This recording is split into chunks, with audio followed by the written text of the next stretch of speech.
الحمد لله رب العالمين والعاقبة للمتقين والصلاة والسلام على سيد الأنبياء والمرسلين. أما بعد فأعوذ بالله من الشيطان الرجيم. بسم الله الرحمن الرحيم.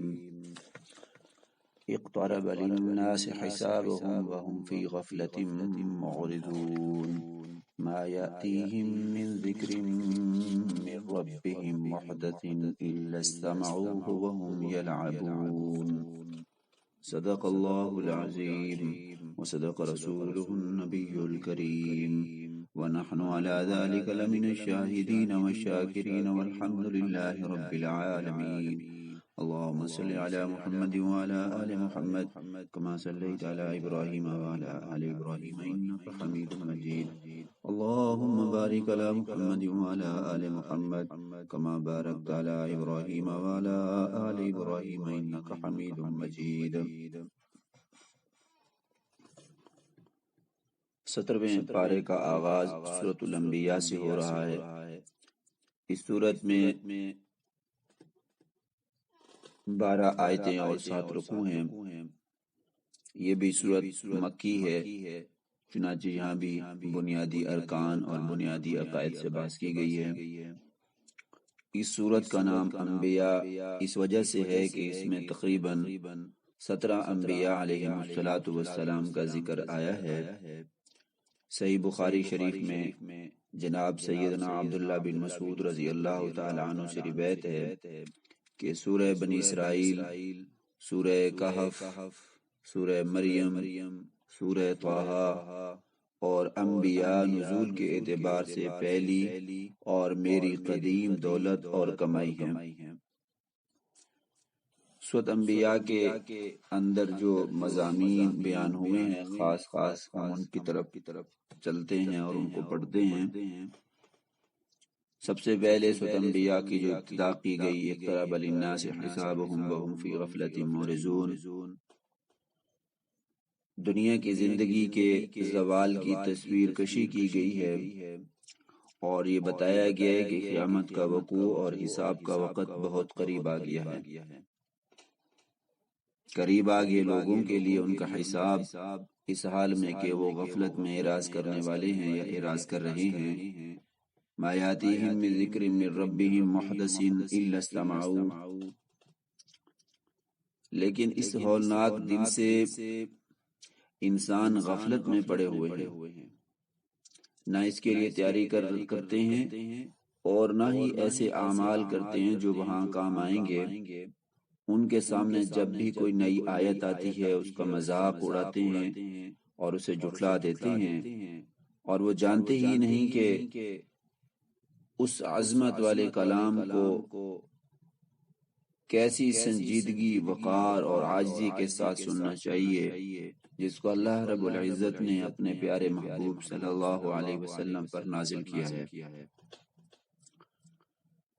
مشرکین مکہ آپس میں حضور علیہ السلام کے بارے میں یہ کہتے تھے کہ یہ شخص جو رسالت کا دعوے دار ہے یہ رسول نہیں ہے، بل قالوا اضغاث احلام بل افتراہ بل هو شاعر فلیأتنا بآیۃ کما ارسل الاولون۔ اس آیت کے اندر مشرکین نے رسول اللہ صلی اللہ علیہ وسلم کو جھٹلایا اور کہا کہ یہ اللہ کا رسول نہیں ہے بلکہ اس کے پراگندہ خیالات ہیں، معاذ اللہ بلکہ یہ شاعر ہے۔ اگر یہ سچا ہے تو ہمارے اوپر کوئی نشانی لے کر ہے، جیسے پہلے انبیاء کو نشانیاں دی گئی تھی۔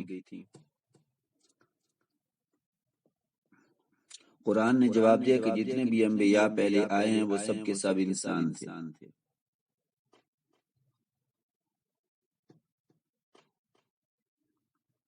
کھاتے تھے، پیتے تھے، دوسرے انسانی تقاضے بھی پورے کرتے تھے۔ کوئی ایک نبی ایسا نہیں تھا جو بشری تقاضوں سے پاک ہو۔ اور جہاں تک معجزات کا تعلق ہے تو قرآن سے بڑا معجزہ کون سا ہو سکتا ہے؟ قرآن کے آئینہ میں، قرآن کے ترجمہ اور تفسیر اور اس کی تلاوت میں مختلف عقائد، خیالات اور اخلاق و اعمال کے لوگ اپنا چہرہ دیکھ سکتے ہیں۔ اس قرآن مجید کے اندر ہر قوم اور ہر شخص کا تذکرہ موجود ہے، کسی کا صراحتاً ہے تو کسی کا اشارتاً ہے۔ ارشاد باری تعالی ہے، ہم نے تمہاری طرف ایسی کتاب نازل کی ہے جس میں تمہارا تذکرہ ہے، کیا تم سمجھتے نہیں ہو؟ لَقَدْ أَنزَلْنَا إِلَيْكُمْ كِتَابًا فِيهِ ذِكْرُكُمْ أَفَلَا تَعْقِلُونَ۔ مشہور تابعی اور عرب سردار حضرت احنف بن قیس رحمہ اللہ تعالی کے بارے میں آتا ہے کہ ایک دن بیٹھے ہوئے تھے، کسی نے پہلی آیت یہی آیت پڑھ دی، وہ چونک پڑے اور کہا ذرا قرآن مجید تو لانا، میں اس میں اپنا تذکرہ تلاش کروں اور دیکھوں میں کن لوگوں کے ساتھ ہوں اور کن لوگوں سے مجھے مشابہت ہے۔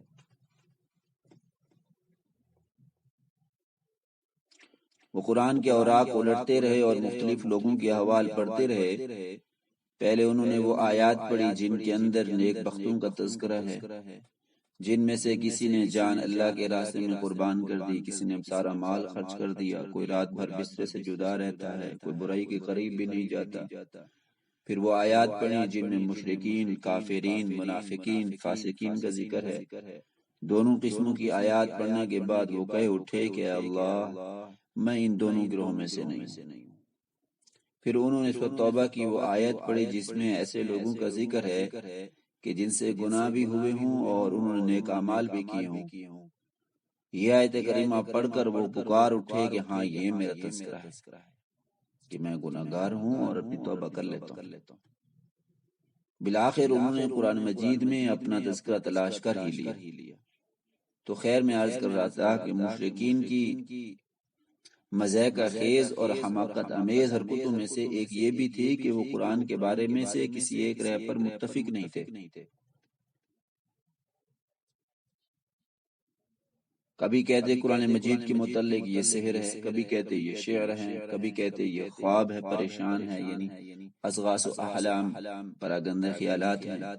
کبھی سے نبی کریم صلی اللہ علیہ وسلم کا گڑھا ہوا کلام افترا بتاتے، کبھی کسی سے سیکھا ہوا کلام قرار دیتے۔ ان کے اضطراب اور اختلاف کا ذکر کرتے ہوئے قرآن کہتے ہیں، بلکہ وہ کہتے ہیں کہ یہ قرآن خواب پریشان ہے، بل قالوا اضغاث احلام، بل افترا، بلکہ اس نے اس کو اپنی طرف سے بنا لیا، بل هو شاعر، بلکہ یہ شاعر ہے، یعنی قرآن مجید تو شعروں کا مجموعہ ہے۔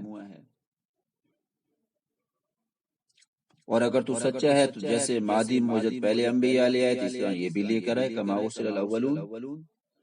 اس کے بعد قرآن مجید نے مشرکین کو ان ظالم قوموں کے انجام کی طرف متوجہ کیا جنہیں اللہ نے بصارت اور بصیرت رکھنے والوں کے لیے عبرت کا نشان بنا دیا۔ ان تباہ شدہ قوموں نے جب عذاب الہی کے آثار دیکھے تو بھاگ نکلنے کی کوشش کی، لیکن اللہ رب العزت نے انہیں مہلت نہ دی اور انہیں راہ کا ڈیر بنا دیا۔ ان سے کہا گیا کہ آپ بھاگنے کی کوشش نہ کرو، بلکہ واپس لوٹو اسی عیش و عشرت کی طرف جس نے تمہیں مدہوش کر رکھا تھا، جس کے اندر تم اپنی زندگی گزار رہے تھے، اللہ اور اس کے رسول کے حکامات کی خلاف ورزی کر رہے تھے، انہی بلند و بالا مکانات کی طرف جن پر تمہیں بڑا ناز تھا کہ میری کوٹھی، میرا بنگلہ، میرا محل، میری زمینیں، میری کات، میری مال، میری جائیداد، میری اولاد، انہی قصبوں اور محلوں کی طرف جہاں تم اکڑ اکڑ کر چلا کرتے تھے، وہاں جاؤ تاکہ جب سوال کرنے والے تم سے نزول عذاب کے منظر کے بارے میں سوال کرے تو تم انہیں جواب دے سکو۔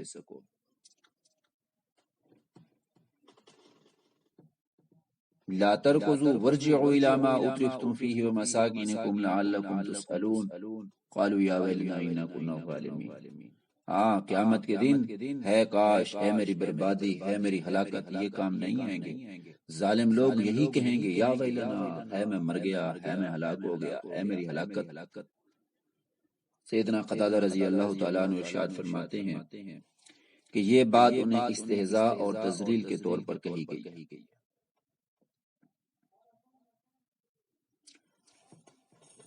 کائنات کی اس کھلی ہوئی کتاب میں رب العالمین کی وحدانیت کے بے شمار دلائل بکھرے ہوئے ہیں۔ اس کائنات میں زمین، آسمان، سورج، چاند، دن، رات وغیرہ کی صورت میں جو کچھ بھی ہے اسے اللہ نے لہو و لعب کے لیے پیدا نہیں کیا. وما خلقنا السماء والارض وما بینہما لاعبین، بلکہ حکمت کے تحت اور اس مقصد کے لیے پیدا کیا ہے کہ انسان اس میں غور و فکر کرے، عبرت حاصل کرے. اس عالم رنگ و بو کی ہر چیز اللہ تعالی کی اطاعت اور تسبیح میں لگی ہوئی ہے، سوائے کافر انسان کے جس نے اپنا وتیرہ غفلت اور سرکشی کو بنا لیا. مشرکین جو کہ اللہ کو چھوڑ کر جمادات کے سامنے جھکے تھے، مورتیاں بنا رکھی تھی پتھروں کی، لکڑیوں کی اور آٹے کی اور سوجی کی اور دوسری چیزوں کی، اور ان سے اس پر دلیل کا مطالبہ کیا گیا کہ واقعی یہ بت عبادت کے مستحق ہیں. یعنی اگر تم ان کی عبادت کر رہے ہو اور اگر کیا یہ واقعی عبادت کے مستحق ہیں، قل ہاتوا برہانکم، پھر اس پر کوئی دلیل لاؤ. ان کے پاس اپنے شرک اور بت پرستی کے جواز پر نہ کوئی عقلی دلیل تھی نہ کوئی نقلی دلیل تھی. بھوک کے وقت میں اسی کو کاٹتے، اسی کو پھاڑتے، اسی کو کھا لیتے تھے. جو بارش گرمی سردی گرمی میں ان کا بت، ان کا خدا ان کا محتاج ہوتا، بارش سے اس کو بچاتے، گرمی سے اس کو بچاتے، وہ کیسا ان کے لیے مشکل کشا ہوتا.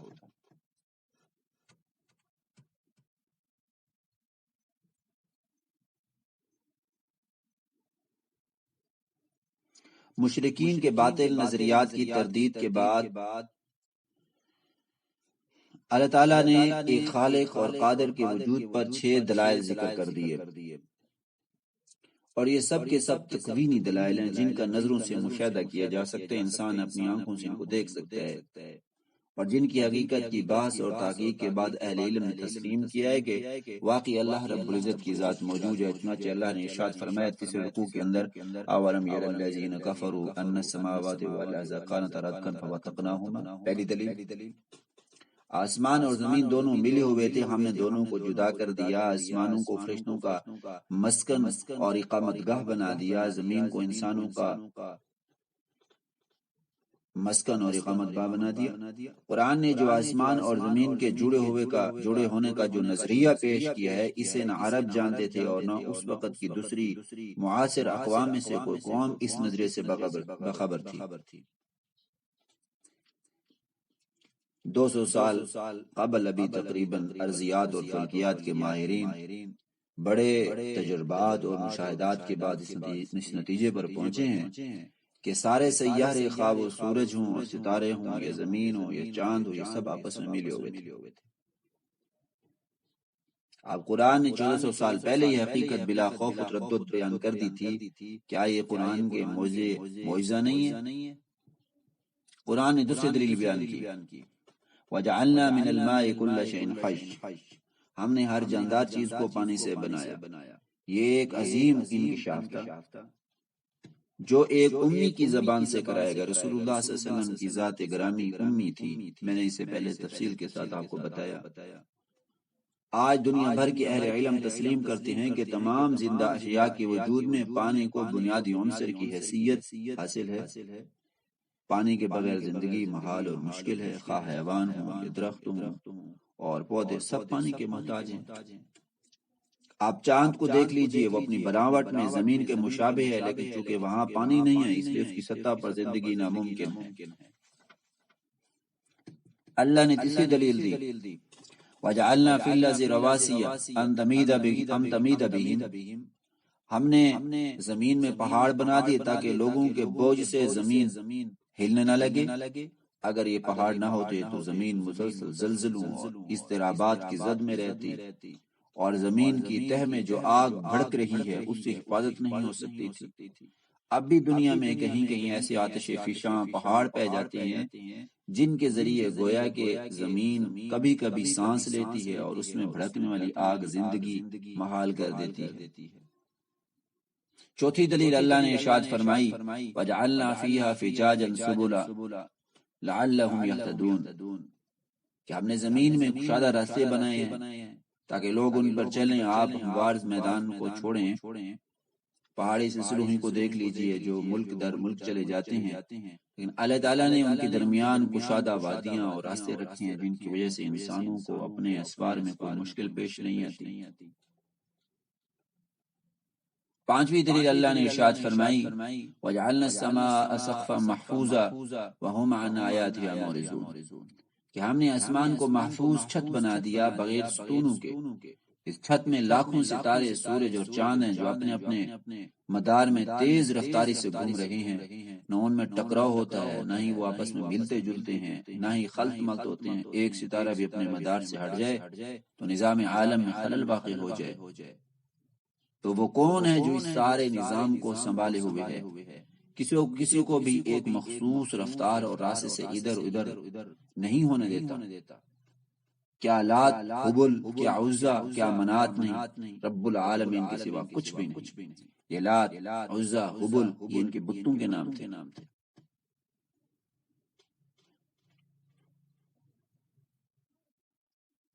چھٹی دلیل اللہ رب العزت نے ارشاد فرمائی هو الذی خلق اللیل والنہار والشمس والقمر کل فی فلک یسبحون،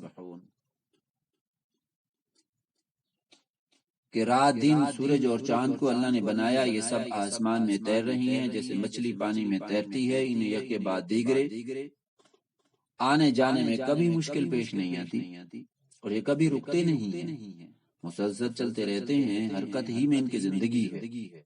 رات اور دن، سورج اور چاند، ستارے اور آسمان کی حرکت کا نظریہ قرآن مجید نے اس وقت پیش کیا تھا جب اس حوالے سے بڑے بڑے باخبر بھی بے خبر تھے۔ اس قرآنی نظریے کے علم جدید جو ہے تائید کر رہا ہے۔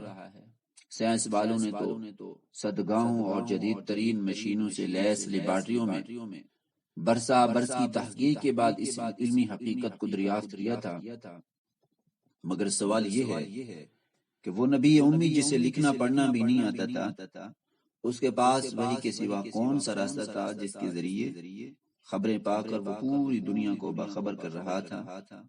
کیا نبی امی کی مبارک زبان سے ان حقائق کا بیان ہونا اس کے صداقت کی دلیل نہیں ہے، اس کے سچے ہونے کی دلیل نہیں ہے؟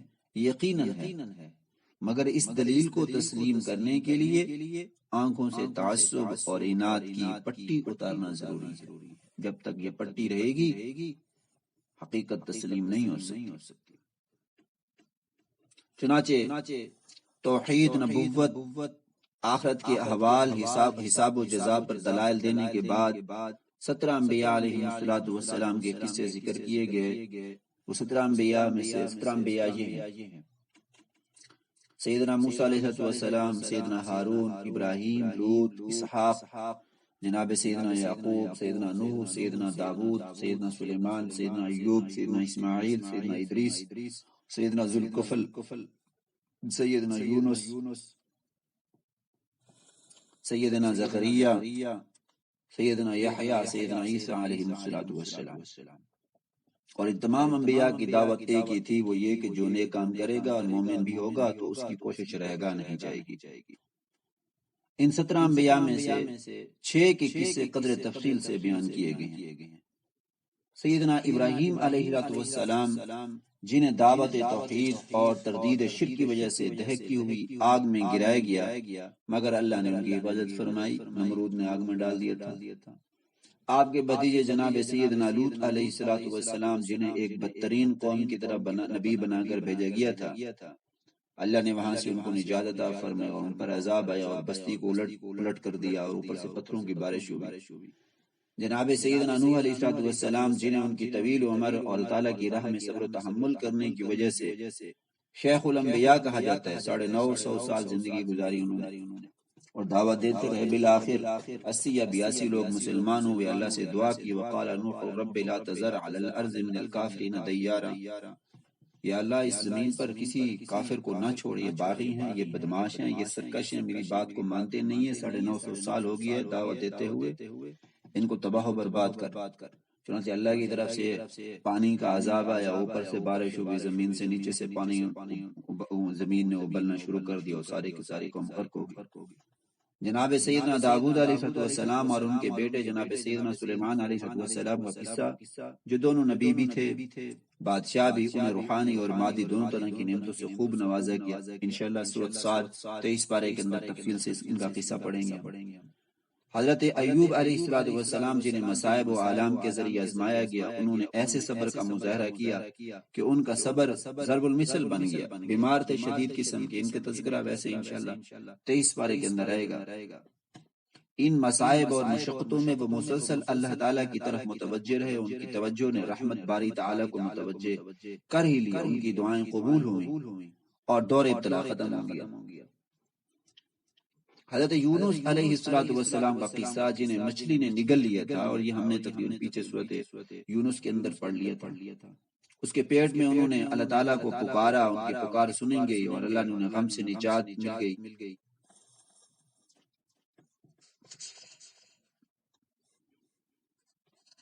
اور اللہ تعالیٰ کو پکار کرنے والوں کو ہمیشہ غم سے نجات مل جاتی ہے۔ وَظَنُّونِ إِذْ ذَهَبَ مُغَاضِبًا فَظَنَّ أَن لَّن نَّقْدِرَ عَلَيْهِ فَنَادَىٰ فِي الظُّلُمَاتِ أَن لَّا إِلَٰهَ إِلَّا أَنتَ سُبْحَانَكَ إِنِّي كُنتُ مِنَ الظَّالِمِينَ فَاسْتَجَبْنَا لَهُ وَنَجَّيْنَاهُ مِنَ الْغَمِّ وَكَذَٰلِكَ نُنجِي الْمُؤْمِنِينَ۔ یاجوج و ماجوج کا ذکر، جن کا ذکر سورۃ کہف میں ہو چکا ہے، یہاں ان کا دوبارہ ذکر آیا ہے اور بتایا گیا کہ قیامت کے قریب یاجوج و ماجوج کو کھول دیا جائے گا اور وہ ہر بلندی سے اتر رہے ہوں گے، حتی اذا فتحت یاجوج و ماجوج وهم من کل حدب ینسلون۔